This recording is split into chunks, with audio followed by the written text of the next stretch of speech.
Hi there. So I've noticed it hasn't been going so well for the European Union recently. They've got off to a bit of a rough start in 2017, and I thought I'd just talk about some of the things that haven't been going in their favour. So first off, Brexit ministers have been suggesting that the European Union might actually owe us some money when we're going to leave. Officials have said that there's about £9 billion held in the European Investment Bank and a further £14 billion tied up in assets such as property, investments and cash within the European Union. An influential Lords Committee also suggested that we actually don't have to pay Brussels anything at all. This, of course, has sparked some fears in the European Union, and Standard & Poor, who have downgraded the European Union's AAA credit to AA in June of 2016, are also talking about reducing their credit further if the UK does not pay the €60 billion bill that they're planning to hand us. That would be pretty detrimental to the European Union, and all this talk of Le Pen bringing about the end of the European Union, if we don't pay this 60 billion extortion racket, they might end it just there anyhow. But yeah, this could seriously do some harm to the European Union's credit. And this really reaffirms what Mark Carney, the Governor of the Bank of England, said in January. He said that Brexit would cause more harm to the EU than it would to Britain. Juncker, of course, has now said the EU won't punish Britain over Brexit, but the divorce will cost £50 billion. That's a significantly softer stance than he was saying a year ago when he was saying, once you're out, you're staying out. That's quite the change, but I figured once reality set in, Juncker and his ilk would realise that they're actually the ones who are in danger here. And he's also going to be very worried about the likes of Marine Le Pen using the threatening, vindictive behaviour of the European Union against them. And that will help gain her support, because that's really what she's been playing on. But of course, he's also worried about Theresa May potentially turning Britain into a tax haven for businesses. And that also wouldn't work in favour of the European Union. The Eurozone's inflation has risen above the European Central Bank's targets. Inflation has reached a 4-year high in February. Within the 19 countries using the euro currency, inflation has rose to 2%, which is just above the ECB's target. There's talks of extraordinary stimulus measures being required in order to ease this problem.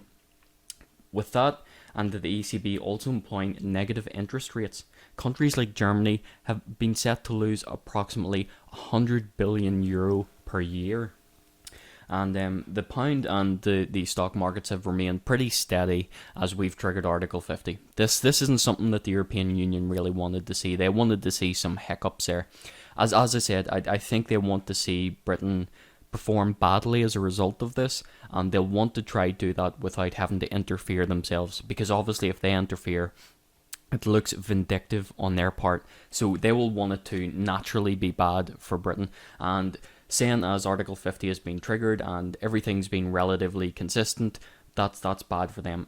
For example, the FTSE 100 and the FTSE 200 have remained pretty steady, so they have, and they're generally used as an indicator to how the stock markets are behaving in the UK. And the pound has also remained pretty steady in 2017. It's set at a rough average of, say, about 1.23 to 1.24 against the US dollar, so things have been fairly steady there. It could also get better for Britain, because there's been suggestions from the Central Bank Trading Publication and the HSBC that banks are actually favouring the pound as opposed to the euro. Part of this can be blamed on the ECB employing negative interest rates policies, but some of it could also be political instability, and another massive contributor would probably be weak growth throughout the European Union. I mean, if you look at the GDP growth of the UK, France and Germany over the last couple of years, you'll notice that the UK has been performing much better than France or Germany, especially France. Let's just take the last year alone. The UK's growth in 2016 was 1.9%. France's was only 0.9%, and that also had a 0.1% negative growth in the third quarter. Germany, of course, has been sitting at 1.7% growth in 2016. Generally speaking, if you look at the pattern there over the last couple of years, Britain has been performing much better than UK and Germany in terms of growth. So again, this just doesn't work in favour of the European Union. Fears of companies and countries not looking to invest in the UK post Brexit have sort of been quelled. The Quater government has decided to invest £5 billion over the next 5 years in the UK, and that's really going to work wonders in investment confidence in the UK. That's really helping to ease the tensions and fears that people were having that maybe people wouldn't want to invest in the UK. I think it's like Nigel Farage said, we have a really, really good financial system in place. I highly doubt that countries are going to leave us just because we're not part of the European Union now. PricewaterhouseCoopers have also reported that the UK is likely to remain within the top 10 global economies by 2050. Now, you have to understand there's a big shift in global economies, and especially rising global economies. For example, they say that 6 out of the 7 top economies in 2050 are likely to be emerging economies. That'll be the likes of China and India and Indonesia and all those sort of places. They're going to be the new rising stars of global economics.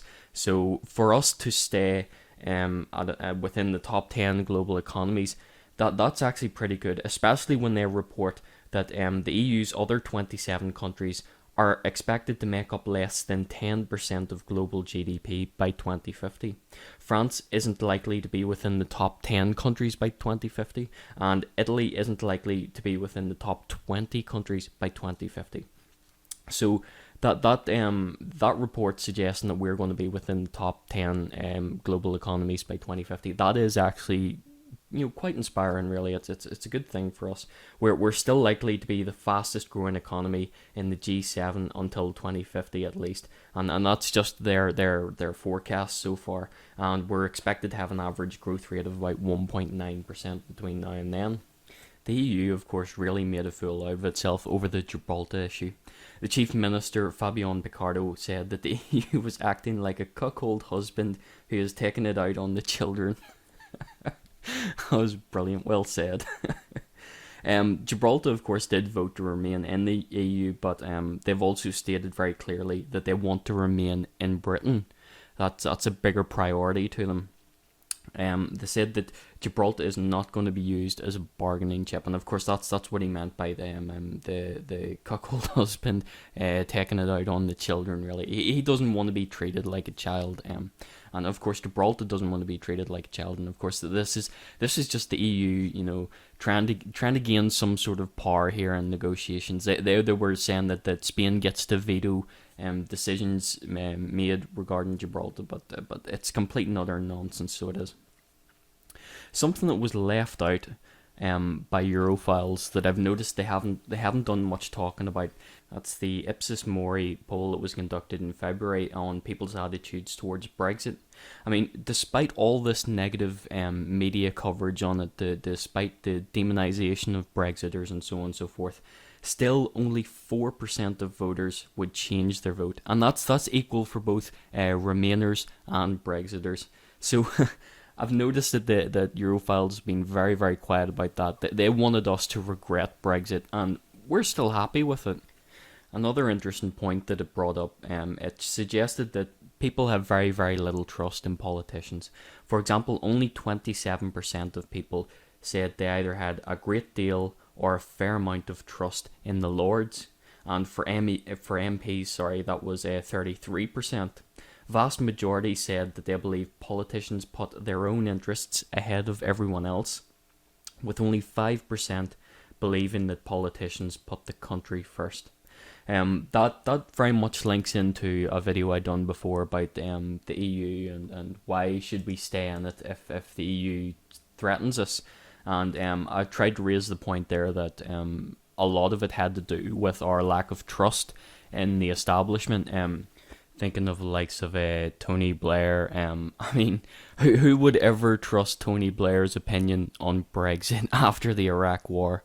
Or thinking of David Cameron, who said World War III could break out if we vote Brexit. Or even the likes of George Osborne, who tried to threaten the public with this emergency bill if we voted to leave. Well, that really bit him in the ass, thankfully. But yeah, it just sort of was raising the point that we don't trust the establishment or politicians. We don't trust these experts because we believe they've got biases. They put their personal agenda before us, and that's what I think is at the crux of Euroscepticism. And until the European Union deals with that, they're going to continue down this they're just going downhill.